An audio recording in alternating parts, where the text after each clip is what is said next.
Well, Casey, how are you coming along with that crossword puzzle? Well, I'm stuck, Ethelbert, for a 7-letter name beginning with H, and it's a place in Ohio. That's a tough one, Casey. Not for me, boys, not for me. Hi, Tony. Hi, fellas. Yes, sir, the word you're looking for is Hocking. Hocking. The Hocking Valley. Hey, that fits. Hey, I get it. Anchor hockey. Oh, you said it, Casey. Anchor Hocking, the world's largest makers of household glass.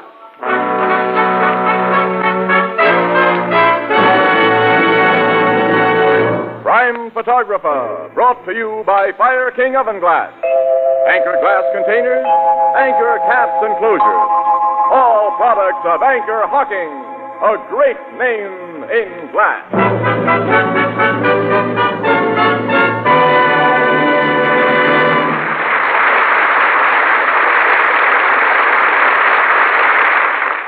Good evening, ladies and gentlemen. This is Tony Marvin.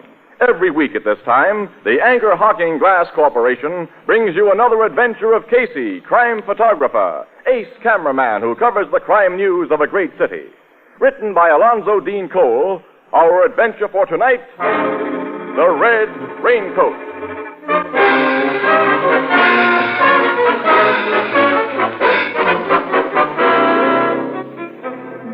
Night, about 9:30. Rain. Hard, pelting rain that has driven people indoors and left the streets deserted. At the corner, a bus stops. A woman alights from it. She wears a red, hooded raincoat that covers her head and most of her face. She turns into a side street lined with cheap walk-up apartment houses. Midway of the block, she's about to pass the entrance to an alley when, from its darkness, there's a gunshot. Then another and another. The woman falls. On the street, brakes are hastily applied to a cruising taxi. As it comes to a skidding halt, the driver... Police! Police! Police! Hey, copper! I heard those shots. Where? From that alley, I think. I didn't see no one. Oh, this dame got it in the back. 3 bullet holes. Stay here, fellas. Don't let anybody touch her. I'm going to look in that alley.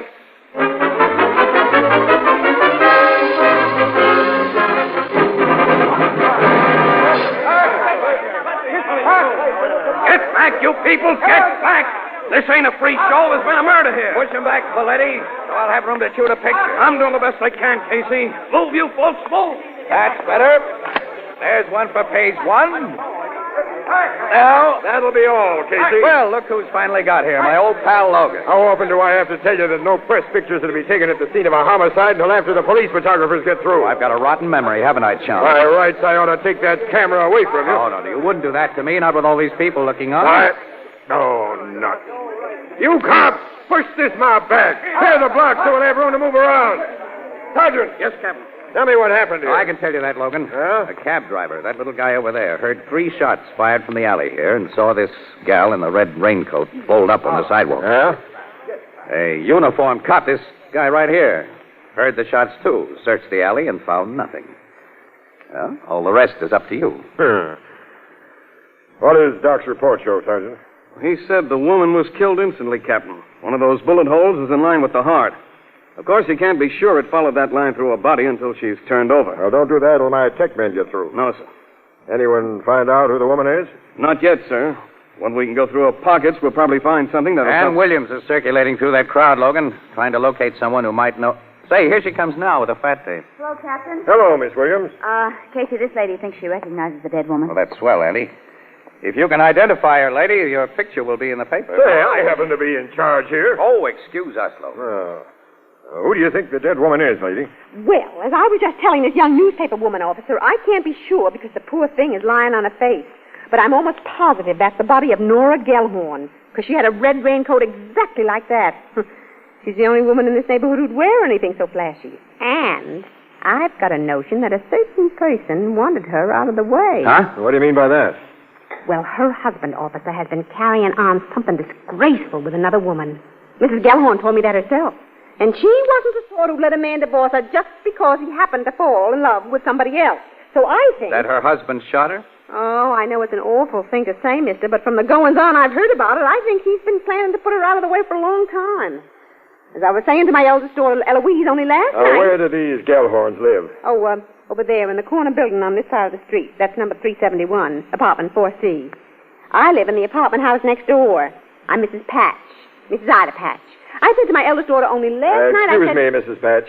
Who's the other woman in this case? The one you say Gelhorn's been carrying on with? Oh, her name's Randall. Emma Randall. She and her husband live in the same building as the Gelhorns. Their apartment's directly across from mine. Hey, wait a minute. This Emma Randall has a husband? Yeah, poor man. Hey, you know, he stands in the way of Ferris Gelhorn's plans, too, so if you policemen don't act fast and put that murderer behind bars... We'll act fast, Mrs. Patch, if a checkup shows that your story is okay. Oh, you'll find it's true, all right. I'm not the only person in this block who's been expecting a thing like this to happen. Captain Logan. Yes, Sergeant? The photographers and tech men are finished. You can examine the body now. Come on, Mrs. Patch. I want you to make your identification positive. Oh, I hate to look at the poor thing. Oh, well, Captain, I know my duty. Will you turn the body over, Doctor, so we can see the face? Thanks. She wasn't a bad-looking gal, Annie. Nope. Kind of pretty. Oh. Well, what's the matter, Mrs. Patch? Wait, that isn't Nora Gelhorn. It isn't. No, that's Emma Randall. The woman you said Gelhorn was in love with? Yeah, but that's Nora Gelhorn's raincoat. I'm sure of it now that I see it close. Since Mrs. Gelhorn isn't inside of it, you'll have to revise your theory. I guess you don't think Gelhorn would shoot the woman he's in love with. No, he was crazy about Mrs. Randall. He wouldn't shoot her. Too bad, Logan. For a few minutes, it looked as though you had a sweet suspect in a case that was half sewed up. Well, it may still be that way. Mrs. Patch, what kind of a guy is Randall, this dead woman's husband? Well, he's a nice, quiet kind of man. Quiet kind, yeah. huh? Did he know about his wife and Gelhorn? Oh, he must have. Everybody knew. He sounds like the answer, Casey. This guy Randall stood all he could, then waited for his wife tonight and paid her off. James Randall wouldn't do that. He couldn't have done it. I'm afraid that's something you can't be sure of, lady. But I am sure. Mr. Randall hasn't been outside of his apartment since early this evening. He was inside it when I heard shooting down here on the street. How do you know he was inside? Well, his living room window was just across the court from mine. One of his shades was up a few inches, and I saw him over there, lying on the couch. You saw him? Well, just by accident, of course. I never spy on my neighbors. Well, that's that, Logan. Yeah. But there's another possible angle. What? That red raincoat. Mistaken identity. Gelhorn may have thought he was shooting his wife. That's it, Annie. Yeah. Wait a minute. Mrs. Patch, you're sure this is Mrs. Gelhorn's raincoat? Oh, I'm positive. I recognize it by those peculiar buttons and that little mended place on the right shoulder. Well, have you any idea why Mrs. Randall should have been wearing it? Well, I suppose Nora Gelhorn lent it to her. Weren't they enemies? Well, not outwardly. Like most jealous women, they made believe they were friends. Would have made things kind of difficult if they didn't, seeing as they not only lived in the same house, but worked in the same restaurant. Worked in the same Yeah, restaurant? Harley's Grill. They're both waitresses there. Do you know if Mrs. Gelhorn or her husband are home now? No, I don't. Their windows aren't on my side of the house. That's too bad. Let's find out for ourselves, Logan. We will, Casey. Sergeant, take charge here. Yes, sir. Have Martin take Mrs. Patch down to headquarters and get a complete deposition from her. Oh, I'd much rather go with you, Captain. You and the captain can get together later, Mrs. Patch, but I'll shoot that picture of you now. For the paper, Mr. Casey? The best paper in town. Oh, goodness, I look just a fright in this old coat. On account of rain, I didn't get... Fine clothes on you would only gild the lily. Oh, Mr. Casey. Well, now, just stand just as you are. Hold that bewitching smile. That does it. You want to take another? If he does, he's staying here without me. Come on, Miss Williams. I'll Okay. take more shots of you later, Mrs. Patch. Coming, Logan.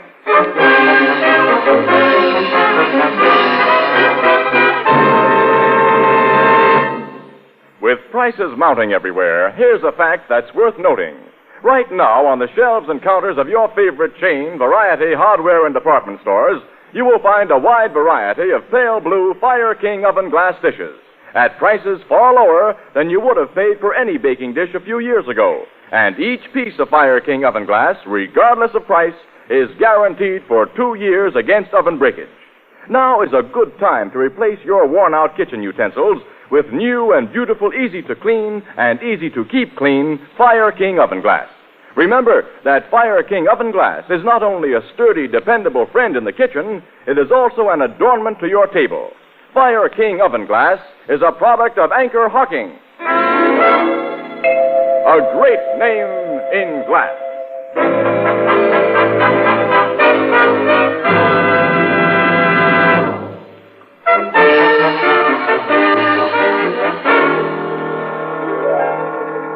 Try to pull yourself together, Mr. Randall. I'm sorry we've had to bring you such rotten news. And my wife. Dead. It's tough, fella.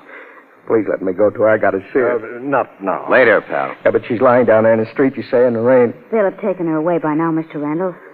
You can go to her when you get a little more used to the idea of what you'll have to see. Maybe that'll be better. Who killed her, Captain? Who shot my wife? Well, we hope you may be able to help us find that out. I don't know. I can't help you. Before we came to you, we stopped at the Gelhorns' apartment. Nobody was home. Why'd you stop there? Well, we want to meet Mr. Gelhorn, especially. Is he a friend of yours? He's a neighbor. I see. You've been talking to people, Captain. Someone's been telling you things. Oh, frankly, yes. Randall, do you think... No. Ferris Gelhorn would be the last man in the world who'd kill my wife. That wasn't the question I meant to ask you. You think he's the sort who'd kill his own wife? I don't know.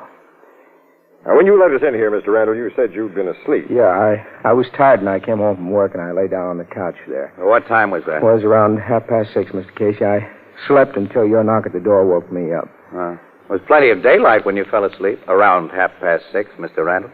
Why did you turn the electric lights on then? The light? Yeah. We saw a crack of light under the door before we knocked and woke you up. Well, you see, when my wife was working late, Mr. Casey, I always turned the light on for her if I was going out or going to sleep. You see, she hated to come home to a dark apartment. Will you keep your big mouth shut, Casey, and let me handle this? It was a question we wanted answered, wasn't it? Well, I'd have asked the question, and I'll check on the answer. Now, you attend to your job and let me attend to mine. Okay, I'll take some pictures. Now? Well, Morning Express readers will want to know what the dead woman's apartment looks like. That'll be a good shot of this living room. Now I'll get one of the bedrooms. Yeah. Mr. Randall, you must try to pull yourself together. You just must. Yeah, I'll do my best, Miss Williams. Well, how long had you been married, Randall? 8 years. When did you and your wife meet the Gelhorns? Well, about 2 years ago, Captain. What sort of a fellow is Gelhorn? I hate the guys inside. He's a lousy wolf and a double-crosser. But if you suspect him of her murder, I know you're wrong. He wanted her to live. He didn't want her dead. This man sounds like a square shooter, Captain. Yeah, he does, Miss Williams. Check me down on that, too. So you're back again, Casey. Mm-hmm. I didn't want to miss anything. Who's there? Paletti, Captain. Come in. We found Mrs. Gelhorn. Oh, is this? I'm Nora Gelhorn, Captain. This officer came to the restaurant for me. He told me why. Sit down, Mrs. Gelhorn. I've got to ask you some questions. Just a minute, please. Jim. Yeah, Nora. You know I didn't like your wife. I had plenty of reason not to, but now I'm very sorry for you. Thank you. Now, Captain, what did you want to know? Well, first, Mrs. Gelhorn, did you lend Mrs. Randall the raincoat she wore tonight? Yes, I did. It was pouring when she got through work, and she didn't even have an umbrella with her. I was working late tonight in another girl's place, and I figured the rain had stopped by the time I finished, so I said take my coat. And you remained at the restaurant after Mrs. Randall left there, Mrs. Gelhorn? Yes, I did. I checked, and Mrs. Gelhorn was in the restaurant when Mrs. Randall was shot, Captain. Okay, Paletti. Mrs. Gelhorn, Yes, you said you worked late tonight in another girl's place? that's right. And do you usually come home at the same time as Mrs. Randall? Usually. Did your husband expect you at the usual time tonight? I guess so. I didn't bother to tell him. He doesn't care when I come home or if I come home.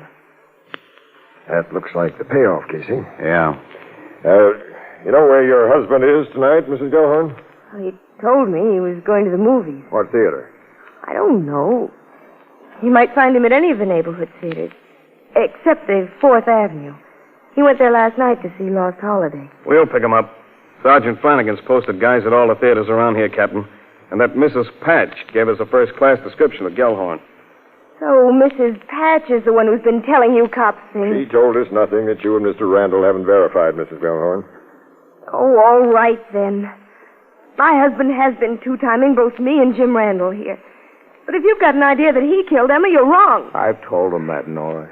Well, Mrs. Gelhorn, do you think he'd have liked you out of the way and Randall here, so he and Mrs. Randall would be free to get married? Well, sure he'd have liked that, but I know that he wouldn't. Come in.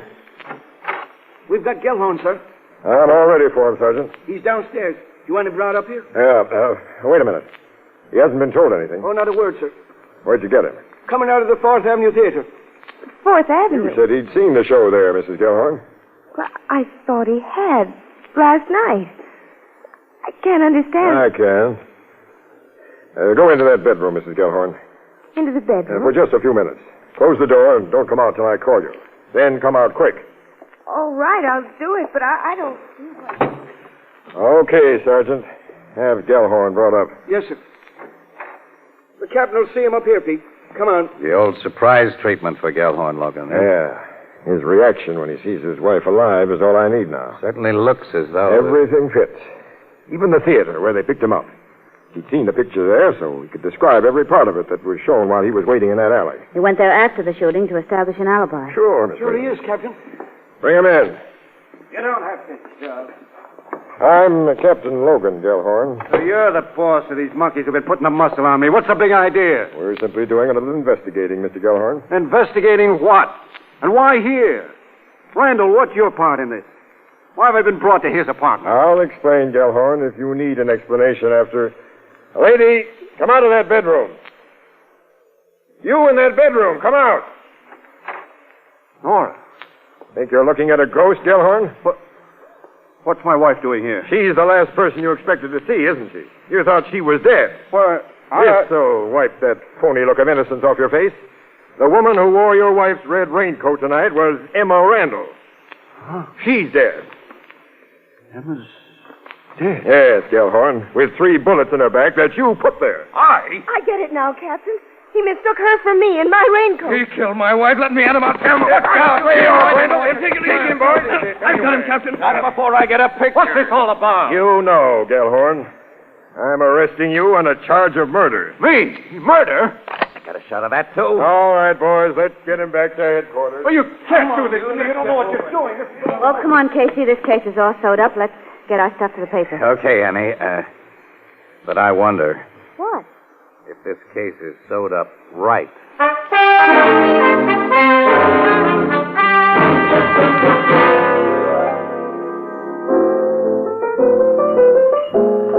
After what you and Miss Williams have told me, Casey, I can't see any doubt of that fella Gelhorn's guiltiness. There isn't any doubt, Ethelbert, except in Casey's much too active imagination. Oh, Annie, you've closed your mind like Logan. Oh. You two had so completely sold yourselves on Gelhorn's guilt before you saw him that nothing could unsell you.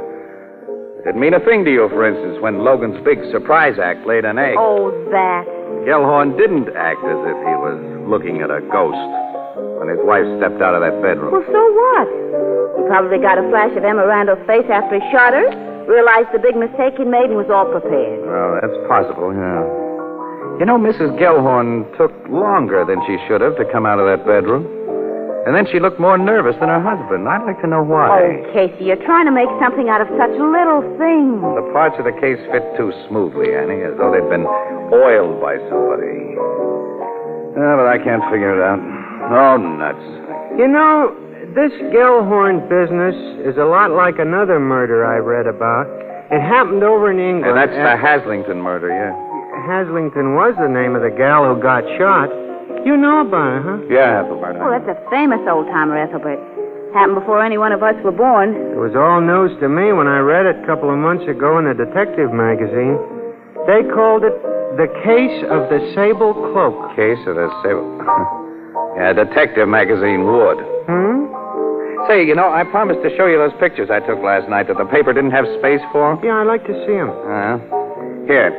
Here's a print of the Randall living room. This is the bedroom, and here's Mrs. Patch. And will she be sore because her picture didn't make the paper? She's the woman who gave us the lead on Gelhorn. Ain't she a funny-looking old dame? Look at the... Yes. She's a dangerous old dame, Say, wait a minute. Give me that picture I took of the bedroom. What? I noticed it before, but it didn't register. Look at the pillows on the bed. Well, they're just pillows. Yeah, but they're on top of the bedspread, uncovered. I don't Randall's alibi, Annie. What? And, now, wait a minute. Look at this picture of the living room. The window shades are pulled to within a few inches at the bottom. Now, that narrow space is all Mrs. Patch had to look through when she saw Randall lying on the couch. What have pillows in the bedroom got to do That's with... what I'd like to know. Ethelbert, you say you read about the Haslington murder in a recent magazine. Was the magazine True Murder Chronicles? Yeah, but it That was called does The it. Case of the Sable Cloak. What does it? You've been a great help to me tonight, pal, and to Ferris Gelhorn. I? Come on, Annie. We're going to pay another call on Emma Randall's husband. Well, okay, Casey, but I'd still like to know... So would I. But what was the... Oh, they always do that to me.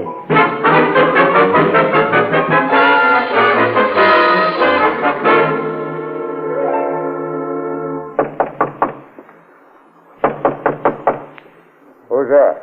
Casey, Mr. Randall, and Miss Williams. May we come in? It's important.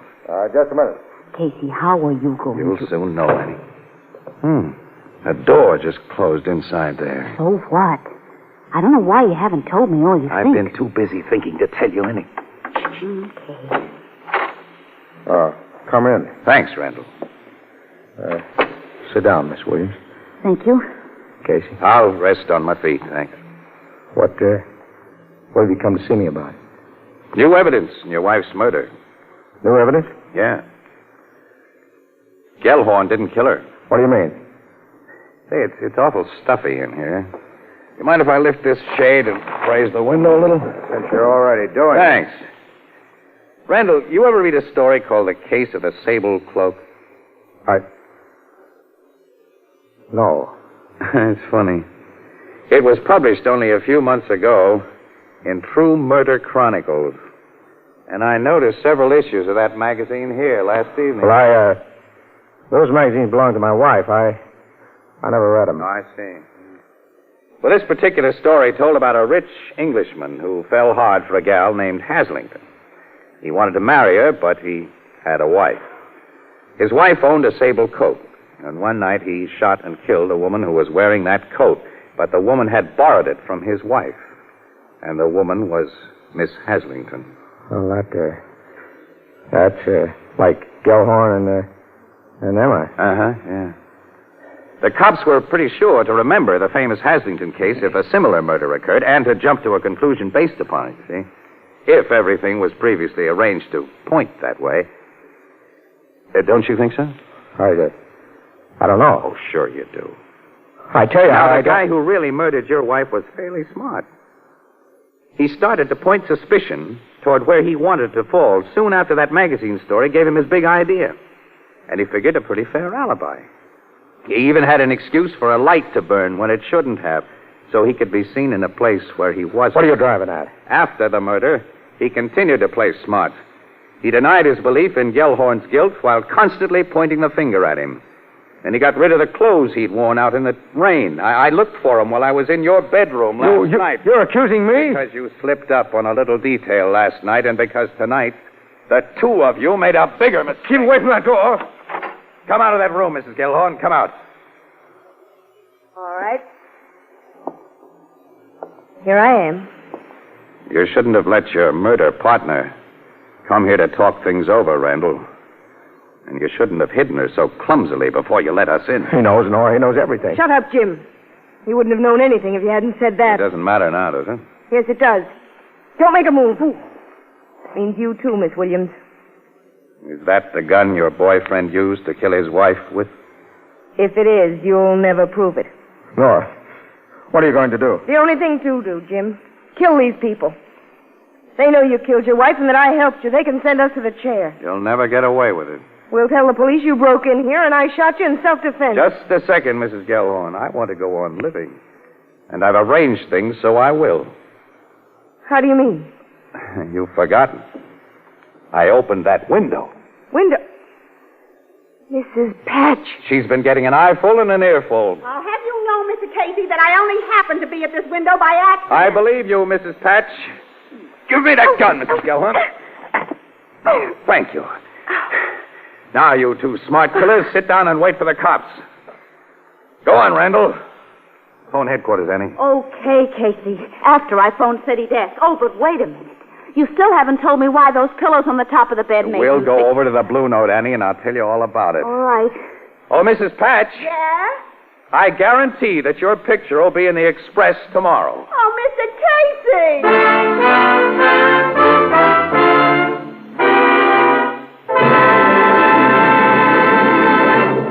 Food supplies still present a picture of confusion. Many of the old established brand names are scarce. Many new names appear on your grocer's shelves. Under the circumstances, how can you be sure of getting the quality you want? May I make this suggestion? First, look for a name you know. And second, and especially when in doubt, buy glass-packed foods. For the glass container in itself is a guarantee of quality. Being transparent, only the best can be packed in glass. Only the best is packed in glass. Anchor glass containers and tamper-proof anchor caps, so widely used for the packaging of better foods, are products of Anchor Hocking. A great name in glass.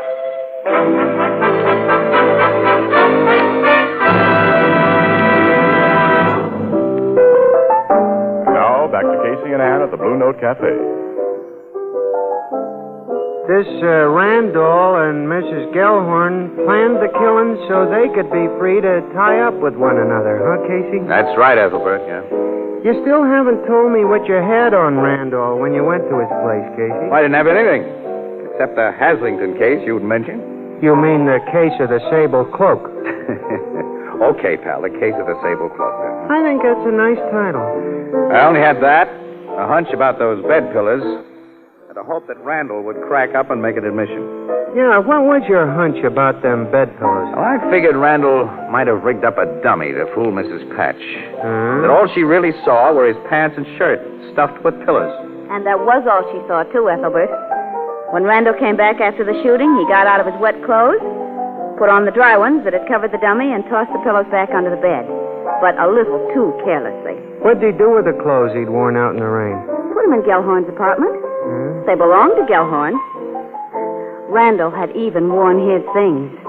Say, he and that Mrs. Gelhorn thought of almost everything. Yes, Ethelbert. Almost everything. You know, Casey, it's like my sister Edna says, quote, anything that's not worth doing is not worth doing well. Yeah, unquote.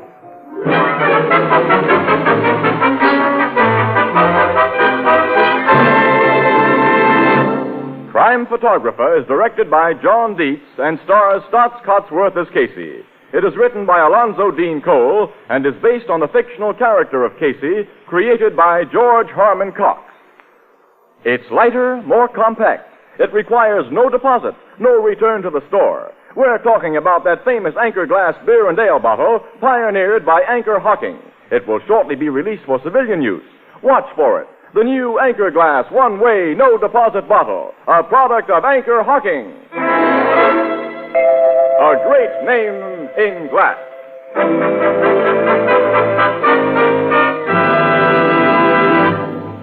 Our cast included Miss Leslie Woods as Ann Williams and John Gibson as Ethelbert.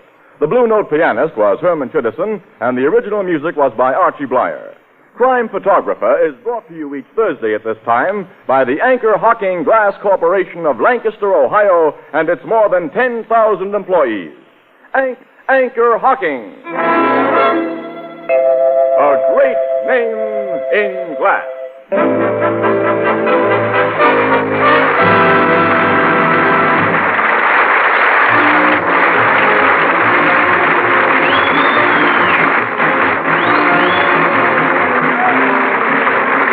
Tony Marvin speaking. This is CBS, the Columbia Broadcasting System.